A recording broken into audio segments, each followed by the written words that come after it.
Howdy, neighbors. David here. And today on Boondock Stallions, we are on day 16 of our 31 days of horror, and I have just finished. I know, it's Saturday night, and I should have done this on Tuesday, but I've been busy. Sorry, my fault. But I've just finished the very first episode of the Chucky TV series, and God, it was awesome. I mean, wow. Okay, so whether or not you like the Seed of Chucky or Curse of Chucky or Cult of Chucky, you have to admit this show is amazing and stays absolutely so far 120% consistent with everything that has come before it and is character building. As far as cameos go, uh, I'm pretty sure Alex Vincent slash Andy was on the phone trying to buy the Chucky doll at some point, and that might have been his only cameo. I expect we'll find out about that more later on. Let me know what you think down in the comments.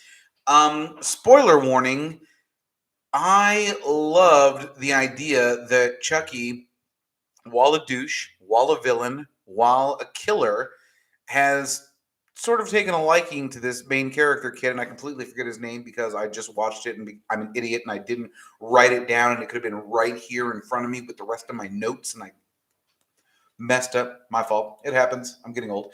Um, but I really enjoyed the main character and him kind of bonding. It feels like he's taking on a surrogate son to replace Glenn because Glenn wasn't into killing, and Chucky wanted a boy to kind of pass on his killer knowledge mantle to, I guess. It's kind of like Batman training Robin.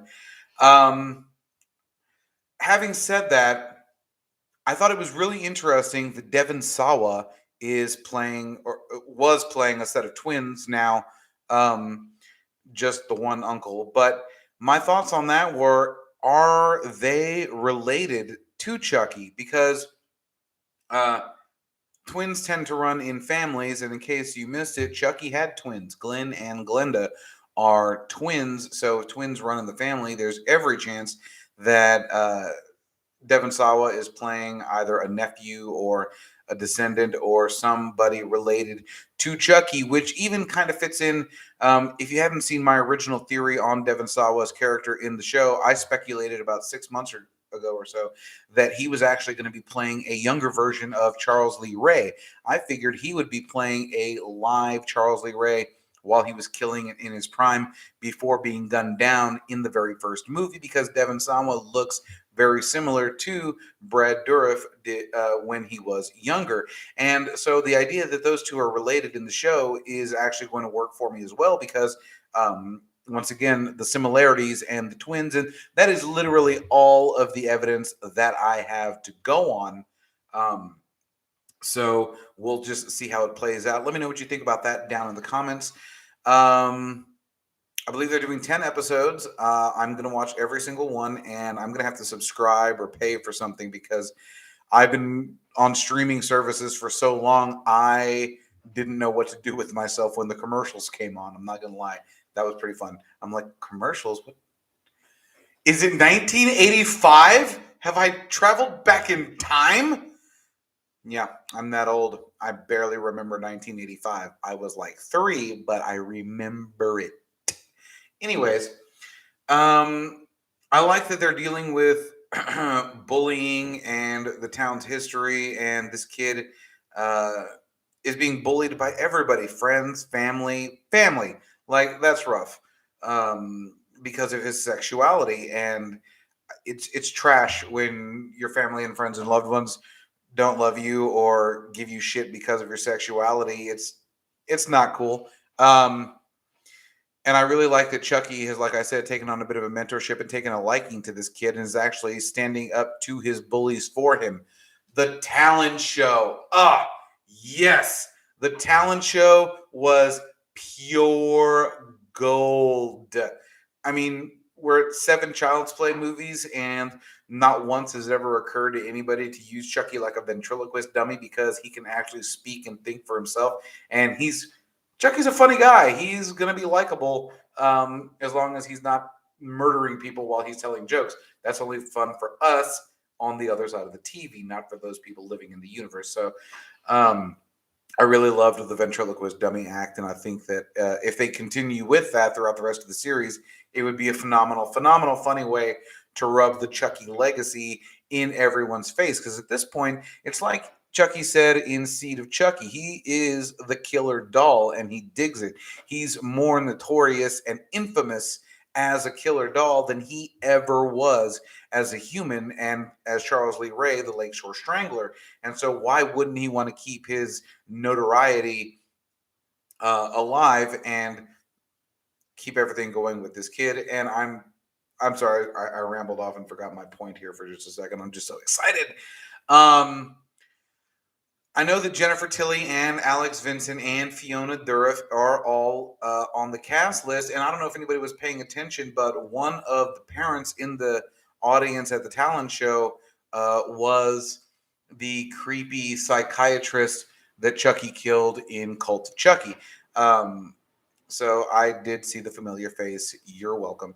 Um, I feel like this show is going to be really good because it's going to be really personal. Don Mancini um, is gay, and he's finally been given more of a free reign with this TV show than he has been in past movies to explore, you know, personal things to him. And it seems like they're going to touch on bullying and being bullied because of his sexuality. And I feel like it's going to be very powerful and emotional. And I know a lot of people get upset whenever TVs and movies go and force a racial swap or a gender swap or a sexual orientation swap. And I'm one of those people. I feel that if you want representation, go out and get it yourself. I'm sitting here. I wanted to see gorgeous, chubby, bisexual brown men, and here I am on my own YouTube channel being just that.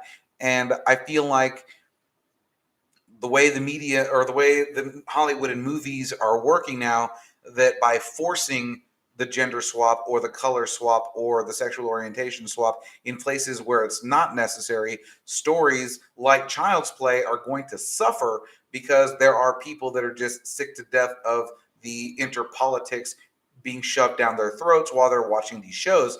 And that's really going to hurt this show because I feel like this and the Wonder Years. Oh, the new Wonder Years is great. If you haven't watched it, go and watch it. It's amazing.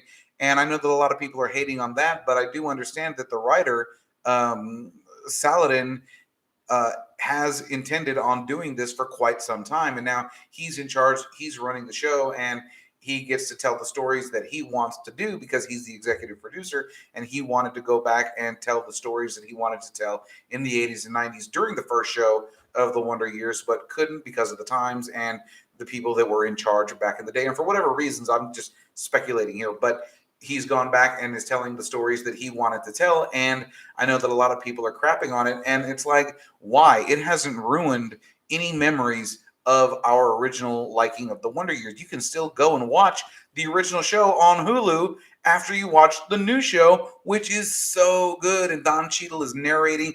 All of the kid actors are doing beautiful. And we really, really need to stop letting everybody in their personal politics dictate how we're going to watch everything. Go and watch it and then form an opinion. Don't be like, oh, it's gay. Oh, they're black. Oh, it's a woman instead of a man. Just go watch it and see what you think without letting any of your own personal stuff, personal politics get in the way, and enjoy yourself. These things are supposed to be fun and entertaining. And at the same time, those of you that are forcing it on people, stop it. Stop it. Stop it. Please. Pretty please. Because while it is a good thing, it is also doing a lot of bad to other shows that truly, truly deserve their time in the sun, like this Child's Play show, like the Wonder Years show, like please don't unsubscribe for this one. But the Girls Ghostbuster movie was awesome. And a little side note here, and I know I've rambled off the subject of Chucky, but we're gonna keep going here. We're just gonna flow. But Harold Ramis slash Egon slash the co-writer of the first two Ghostbusters movies with Dan Aykroyd had originally intended on making another movie, rebooting it, and using the girls, and everybody didn't want him to do it, even though this was his own personal project. They convinced him, scrap it, let's do Ghostbusters 3, and he pulled the Ghostbusters 3 script together, and then sadly he passed away and has been sorely missed by all of us. ever since. And after that happened, they thought, well, Egon's gone. Let's make the movie that he originally wanted to make. And they wrote the script for the Ghostbusters with the girls in it, and it was a great movie. I mean, I enjoyed it. It followed the golden rule of a remake, and that is do not fuck with the original movie. Just let the originals be its own thing, and then take the story that you want to tell with this universe and tell it. And that's exactly what it did. And I feel like it got crapped on just because of politics. So, no politics on my channel. Uh, yeah, sorry, I thought I had an afterthought, but I didn't. I like that they've decided to scrap the sewn together Chucky look that we've had through Bride of Chucky, Seed of Chucky, and Curse of Chucky. And in Curse of Chucky, I know that for the most part, he didn't look like he was sewn together, but Chucky had, in fact, covered up all of his scarring to keep him better hidden. And then after that, they scrapped it in Cult of Chucky and scrapped it in this new show and are just going with a plain, perfect, good guy doll. And I like that they've returned to form, and it's scary, and it's funny, and it's good, and it's interesting. Give it a chance. Let me know what you think down in the comments. Be excellent to each other and party on, dudes.